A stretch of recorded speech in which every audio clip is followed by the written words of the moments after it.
This Western Conference Finals matchup that we're about to have might be even better than OKC and Denver series. OKC yesterday closed out the Nuggets in pretty convincing fashion in 7 games, 125 to 93, a 30 plus point win. And it was a good game in the first quarter. But then the turnovers started happening. The run where Jokic and Jamal Murray went to go sit on the bench happened at the start of the second quarter, and they just never looked back. I mean, the Nuggets had 22 turnovers, and the Thunder had 16 steals. I mean, Shea had 3 steals, Caruso had 3 steals, Wiggins had 2 steals, Wallace had 2 steals, Dort had 2 steals, and then all of Big J Will, Isaiah Joe, Chet, and J Dub all had a steal as well. So the defense showed. I mean, if we look at these teams, right,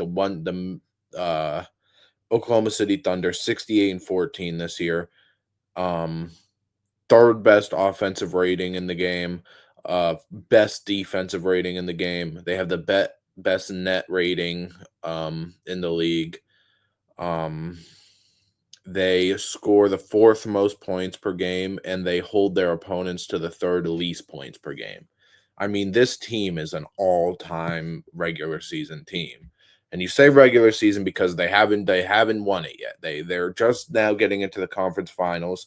They were a game away from being eliminated, but they didn't. Denver, before we get into I'll say a few things about Denver. Jokic didn't have from game 2 to game 4, I think Jokic did not look good at all in this series.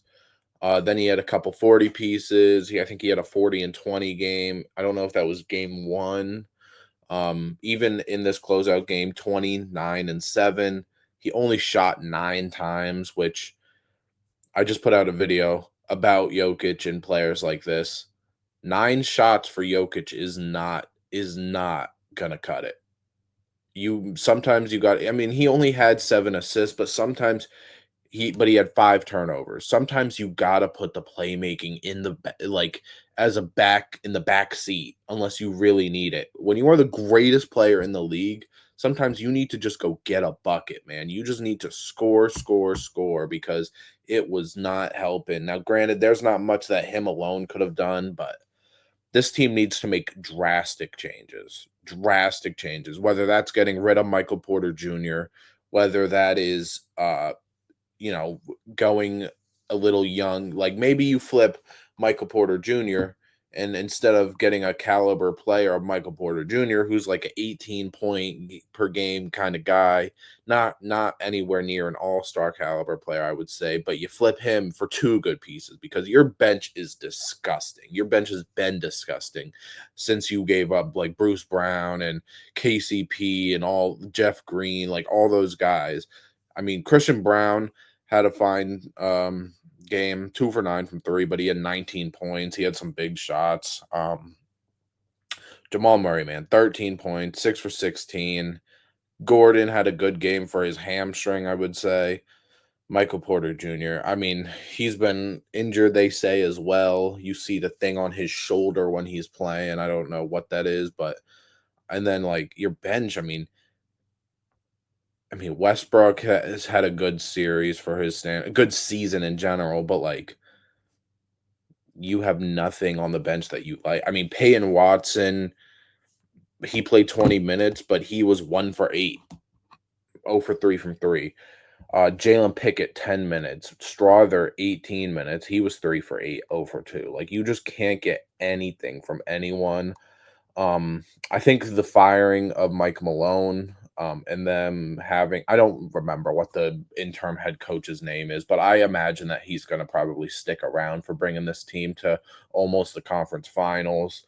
It was a good run, good season in general. I mean, again, defense was the thing that I was kept talking about, which is why I switched my pick in the first round from them to the Clippers because their defense just disgusted me. I picked the Thunder mainly because the Thunder is the better team, but I thought this would have been maybe a 6-game series or something because the defense just I didn't think they could do anything. Now, granted, J-Dub didn't have a great series. He had like 2 good games, including game 7 being one of them, thankfully for OKC.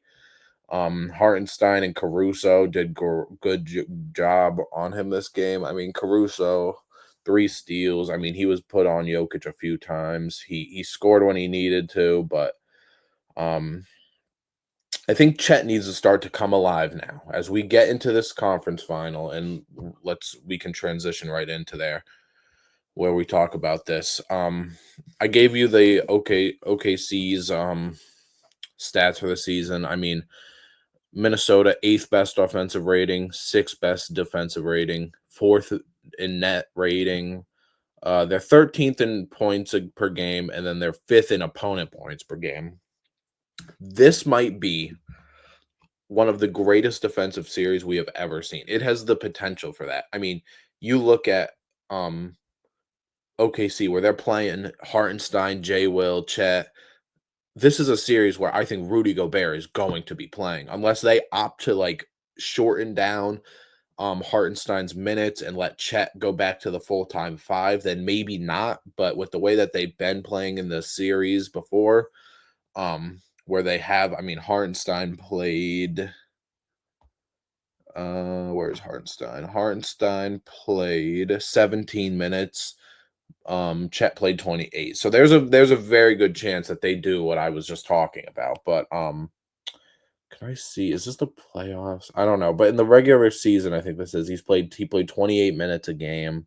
So there is stretches where I don't think Rudy will be able to play because I think they will have times where they opt to go Chet at 5 for some stretches. But I mean the defense of just everyone on there's not a player that plays meaningful minutes for OKC that cannot defend at least average or above average. Shea, Jada, Chet, Caruso, Wiggins, Hartenstein, Wallace, Dort, Isaiah Joe, Jay Will, Kenrich Williams if he even plays. I'm not too familiar on AJ Mitchell, so I'm not gonna say too much on that, but he only even played 8 minutes. And again, this was a blowout. But and then you look at the Timberwolves, and I mean Anthony Edwards, Julius Randle, Rudy Gobert, Nasri, Jaden McDaniels, Nikhil Alexander Walker, Dante DiVincenzo. Like these are at least average defenders. And granted, you have like a Mike Conley in here who's not the perfect defender, of course, because of size reasons. But I mean, this might be a legendary defensive series for this team. Like I don't know if we're gonna have games where Shea has 40 or if Ant has 40.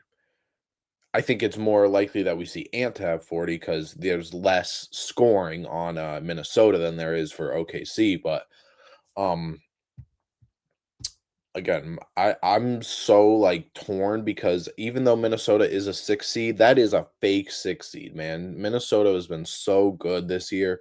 I've been a fan of what they've done all year, pretty much. Even though when they again, I said this a couple videos ago, or maybe it was on the Hoops All In. I didn't like the cat trade at first because I thought the fit between Julius Randle, Rudy Gobert, and Jaden McDaniels, who was a streaky shooter, just wasn't going to be great. But I mean, Jaden McDaniels been great in the playoffs. Julius Randle has been a top probably 7 player in the playoffs too, which is crazy. But he's been super good too.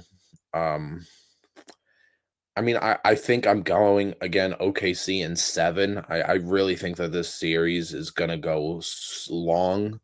Um, I talked about this with Worlds as well. Man, I think that whoever wins this series is gonna be our NBA champion. I just like I mean, I'm picking the Thunder over New York and Indiana as of right now, if you look at it. Minnesota, I think I don't know, and I don't want to give again too many finals previews because we haven't seen them. We don't know who will be injured, who will be available when we get to there. But I think if I was to power rank teams based on who is left, I'm going OKC 1, Minnesota 2, Indiana 3, and New York 4. I will say, so like that basically I gave my prediction for the Eastern Conference. I said Indy in 7. I'm giving Thunder in 7. So basically I think that there will be a Thunder versus Indiana finals. I will say if that is not the matchup we get, I want Minnesota versus New York. I know, I'm sure everybody has said it. I'm sure New York fans are saying it. I'm sure Minnesota fans are saying it. I'm sure the most neutral of new, like if your team's not in it, you're probably saying the same thing for one reason versus another. Maybe you don't want to see Shea in the finals. Maybe you don't want to see Indiana, who isn't the most star-ridden team. But I mean, Cat versus Julius Randle. You traded your second best players to each other's team for each other's second best player. That would be an amazing, amazing finals. Now, granted, I do not think it will happen because honestly, although I think New York is technically not the underdog in their series, Minnesota probably is in theirs, but I think we have OKC versus Indy. I wouldn't be mad at OKC versus New York, but I think, I mean, again, Minnesota versus New York would be such a great finals, man. And if that does happen, then I'm picking Minnesota. Again, I'm picking the Western team, depending on injuries. Again, if the OKC Thunder advance on and Shea misses the first two games, then maybe that'll probably change some things. But I am picking the Western Conference team as our NBA champion this year. Um, I think this series is going to be great. I think it's going to be so good. I'm so excited. It starts Tuesday, which again, that's a thing that a lot of people have been complaining about. They just finished game 7 yesterday, OKC, and now they got to play Tuesday. But my responses to that is finish your series quicker. Win, like obviously it's not as easy as it sounds, but you finish your series quicker, you get rewarded with more time off. So, I do think the series should probably start Thursday because I think the Eastern Conference matchup should probably start beforehand, like the day before. But whatever. Again, I'm excited to see how this series goes. So my pick: Oklahoma City in 7 games.